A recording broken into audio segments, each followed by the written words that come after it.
제8호 태풍 바비가 오늘 새벽 북한으로 넘어감에 따라 현재 수도권은 태풍의 영향권에서 완전히 벗어났습니다. 이번 태풍은 어느 정도 위력이었고 앞으로 남은 태풍은 언제 어떤 규모로 올지 기상청 예보국장 지내신 이우진 이대 과학교육과 초빙 교수와 얘기 나눠보겠습니다. 어서 오십시오. 안녕하세요.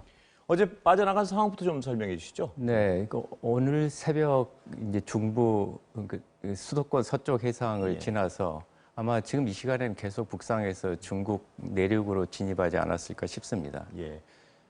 태풍이 새벽 4시경까지도 강한 세력을 유지하고 있었던 것 같은데요. 네. 어떻습니까? 그 당시 그러니까 어제 보통 그 예상 경로대로 태풍이 북상하면서 상당히 강한 세력을 유지해서 보통 매우 강한 세력에서 강으로 조금 다소 약화되는 분위기는 있었지만 이례적으로 상당히 강하게 북상한 것으로 보입니다.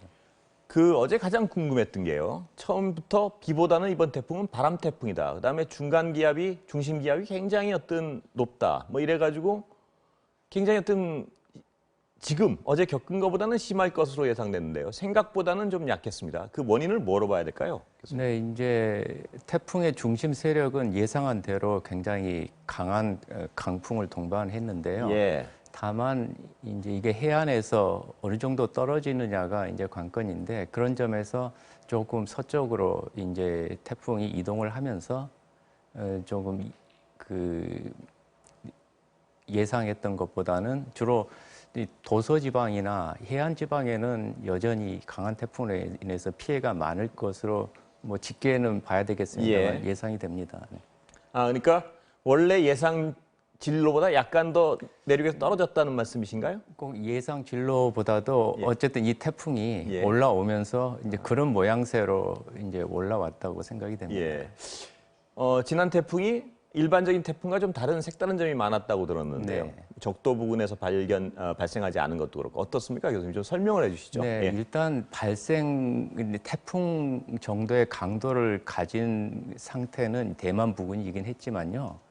일단 시작은 아주 미세한 구름 조직은 필리핀 동쪽 해상에서부터 출발을 했거든요. 근데 다만 이 태풍이 느리게 북상한 데다가 워낙 우리나라 중부 서해까지도 고수운대가 확장돼 있기 때문에 에너지를 계속 받았던 걸로 보입니다.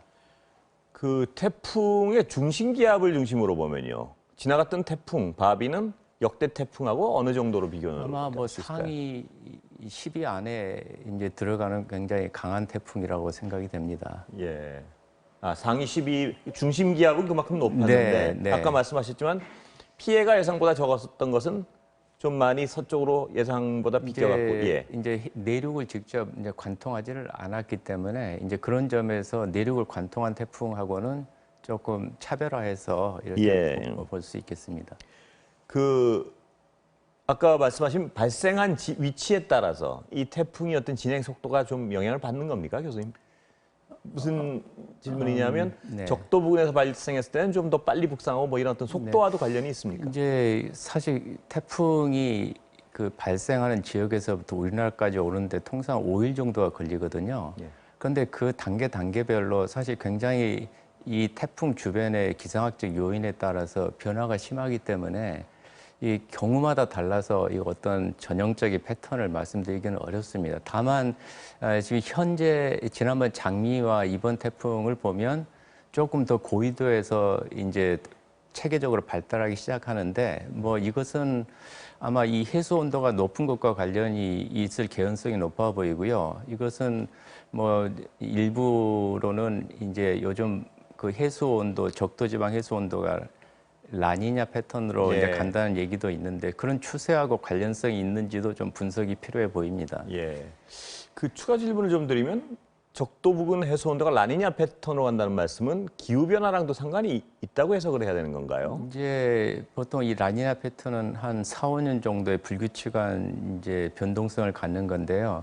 이 기후 변화로 인해서 만약에 해수 온도가 계속 열대 해역에서 높아지는 추세로 가면 수증기가 아무래도 늘어나고 그에 따라서 기상 변화가 더 복잡하게 얽힐 가능성은 있습니다. 그렇다면 교수님 말씀에 따르면 앞으로 태풍이 더 잦은 규모로 더 대규모로 올 가능성이 더 커진다 이렇게 해석을 해도 되는 겁니까? 네, 그 잦은 규모에 대해서는 예. 전문가별로 좀 해석이 분분하고요. 그렇지만 일단 올라왔을 경우에 더 대형화되고 강도가 커질 개연성은 좀 많이 동의하는 편입니다. 아, 예. 교수님 잠깐 이따 여쭤보고요. 네. 지금 저희 사회부의 양소영 기자 나와 있는데요.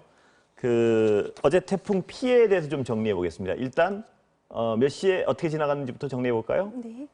제8호 태풍 바비는 오늘 오전 7시쯤 평양 남서쪽으로 넘어갔습니다. 중부지방도 오전을 지나면서 태풍의 영향권에서는 벗어났는데요. 대부분 지역에서 강풍특보는 해제가 된 상태고요. 인천과 서해 5도 그리고 일부 섬에 내려진 특보도 오늘 오후부터는 해제가 예고돼 있습니다. 밤사이 태풍의 영향권에 들면서 곳곳에서 피해가 잇따랐는데 영상 보시면서 설명드리겠습니다. 먼저 전남 지역 피해 상황부터 보시겠습니다. 지금 영상은 시청자 김은주 씨가 광주 광산구 도천동에서 보내주셨습니다. 어젯밤 10시쯤 건물 3층 높이의 큰 가로수 한 그루가 아파트 쪽으로 넘어지면서 대형 트럭을 덮쳤습니다. 강한 바람을 이기지 못하고 뿌리가 뿌리채 뽑히면서 쓰러져 버린 건데요. 제보자에 따르면 주차돼 있던 트럭이 버텨준 덕분에 바로 옆에 있던 아파트에 피해가 가는 건 막을 수 있었다고 합니다. 다음 영상은요, 전남 목포에서 시청자 이명국 씨와 서정우 씨가 보내주셨습니다. 건물 2층에서 간판이 떨어져 멈춰서 있던 택시를 덮쳤는데요. 당시 택시 안에는 사람이 타고 있지 않아서 부상자는 없었던 것으로 전해지지만 하마터면 인명피해로 이어질 수 있는 매우 위험한 상황이었습니다. 제보자들은 건물이 오래되다 보니 간판이 바람을 견디지 못하고 떨어진 것 같다고 설명했습니다. 굉장히 위태로운 상황이 많았는데요, 보니까. 이 태풍은 새벽에 수도권으로 접근하지 않았습니까? 수도권 피해 상황은 어떻습니까? 네, 태풍은 서해안을 따라서 점차 북진을 했고요. 새벽 시간이 되면서는 수도권에 가까워졌습니다. 태풍이 근접해지는 순간을 담은 영상도 시청자분들이 많이 보내 주셨는데요. 지금 한번 같이 보시겠습니다. 경기도 시흥 장현동에서 시청자 손예호 씨가 보내주신 영상입니다. 어젯밤 10시쯤 아직 태풍이 수도권에 근접하기 전이었는데도 거센 바람에 나무들이 힘없이 흔들리고 있는 모습입니다. 제보자인 손예호 씨는 영상을 찍는데 몸을 가누기가 힘들었다고 전했습니다. 다음은 오늘 새벽 5시쯤 인천의 모습인데요. 태풍이 서울에 가장 가까워진 때였습니다. 위추홀구 도화동에서 시청자 전미경 씨가 영상 보내주셨습니다. 강한 바람에 도로 표지판과 가로수가 위태롭게 흔들리고 있고 거센 빗발도 날리고 있는 모습입니다. 태풍의 위력이 어느 정도인지 알 수가 있습니다. 이처럼 강한 비바람이 몰아치면서 수도권에서 태풍 피해가 속출했는데요. 경기도 김포시 통진읍에서 시청자 김수진 씨가 사진과 영상을 보내주셨습니다. 오늘 오전 7시 반쯤이고요. 태풍으로 인해 가정집 다용도실 문이 떨어져 나갔습니다. 영상을 보시면 강풍을 이기지 못하고 창문이 계속 흔들리는 모습인데요. 유리창 사이의 빈틈을 없애기 위해 테이프를 붙여놨지만 소용은 없었습니다. 네, 당초 바람이 강할 것으로는 예상했지만요. 전국적으로 인명피해와 시설 피해 좀 종합해 주시겠습니까? 네, 중앙재난안전대책본부는 오늘 오전 10시 반을 기준으로 주민 29명이 일시 대피했고 100건이 넘는 시설 피해가 잇따랐다고 밝혔습니다. 충남 태안의 양식장에선 정전으로 인해 가동한 비상발전기가 과부하로 고장나면서 넙치 치어 200만 마리가 떼죽음을 당했고요. 강한 바람의 영향으로 간판과 건물 외벽 훼손도 속출했고 가로등과 전신주 19개가 파손됐고요. 가로수 23그루가 쓰러지거나 뽑히는 피해도 발생했습니다. 계속 영상 보시면서 전국 피해 상황 말씀드리겠습니다. 서울 강남구 신사동에 가로수가 도로에 쓰러져 있는 모습인데요. 오늘 새벽 5시쯤 이곳에서 오토바이 운전자 한 명이 가로수에 깔려 다리를 다쳤습니다. 오늘 새벽 4시 반쯤에는요, 서울 양천구 신월동에서 지붕이 무너졌습니다. 기존 지붕에 덧대놓은 가로, 세로 각각 5m 크기의 샌드위치 패널 지붕이 강한 바람에 날려 아래로 떨어진 건데요. 이 사고로 이 집에 살고 있는 68살 남성이 1층 거실에서 잠을 자다가 깨진 유리창에 손가락을 다쳤습니다. 이보다 앞서 오늘 새벽 2시쯤입니다. 인천시 미추홀구 용현동인데요. 3층짜리 건물의 유리창이 강풍에 산산조각이 났습니다. 영상에서 들리는 쨍그랑 소리는요, 소방대원들이 창문에 남아있는 유리를 제거하느라 나는 소리라고 합니다. 사진 보시면 바닥에도 깨진 유리들이 수북이 쌓여 있는데요. 다행히 주변을 지나던 사람은 없어서 인명피해는 없었다고 하는데 굉장히 위험한 상황이었습니다. 앞서 전남 곡성에서는 10세대 주민 29명이 산사태 우려 때문에 가까운 숙박시설로 몸을 피했다가 지금은 모두 귀가했습니다. 이들은 이달 초 이어진 집중호우 때 산사태 피해를 당한 지역 주민들이었는데요. 연이은 태풍으로 다시 한번 가슴을 쓸어내렸습니다. 네, 인명 피해나 재산 피해도 피해지만 네. 정전 피해 잇따랐죠. 네, 인천과 경기 등 수도권을 비롯해서 제주와 전남, 충남 등에서 정전 피해가 잇따랐습니다. 중대본 발표에 따르면 전국에서 9,300여 호가 정전 피해를 입었는데 복구율은 오전 10시 반을 기준으로 61%를 넘기고 있습니다. 오늘 새벽 4시 반쯤 인천시 강화군 교동면에서 1,100여 가구의 전기 공급이 중단됐습니다. 정전으로 인해서 일대 주민들이 냉방기구를 가동하지 못하는 등 심한 불편을 겪었는데요. 한국전력은 강풍으로 인해 전선이 끊어지면서 정전이 발생한 것으로 보고 있습니다. 네, 양소영 기자 수고 많았습니다. 네. 자, 교수님, 아까 여쭤보던 거 다시. 태풍이 어떤 적도 부근에서 발생할 것으로 보이는데요. 그렇다면 앞으로 규모는 점점 더 커질 것이다. 그게 일반적인 분석이란 말씀이시죠? 네. 예. 다음 주에도 태풍 예고돼 있다고 들었는데요. 이제 현재도 그 구름 사진을 보면 필리핀 동쪽 해상에, 그러니까 지난번 바비가 구름이 조직화되는 그 비슷한 곳에 구름대가 조직화되고 있는 상황이거든요. 적도 부근이 아니고요. 적도 거기가 보통 일반적으로 적도에서 조금 위쪽입니다. 네. 이제 그래서 이제 그 구름대가 앞으로 어떻게 발전할지는 이제 지켜봐야 될 걸로 보이고요.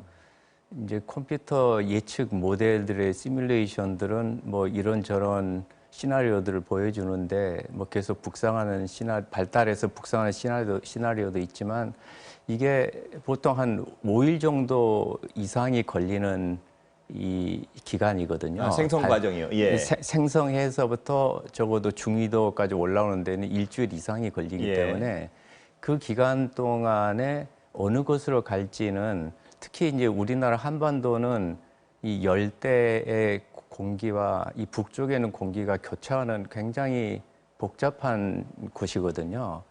그래서 지난번에 이제 바비도 대부분의 컴퓨터 모델들이 처음에 남해상으로 올 것으로 예측을 했다가 다시 서해 쪽으로 옮긴 것도 우리나라 북쪽을 지나는 기압골의 추세에 따라서 그렇게 변화가 있었던 걸로 보이거든요.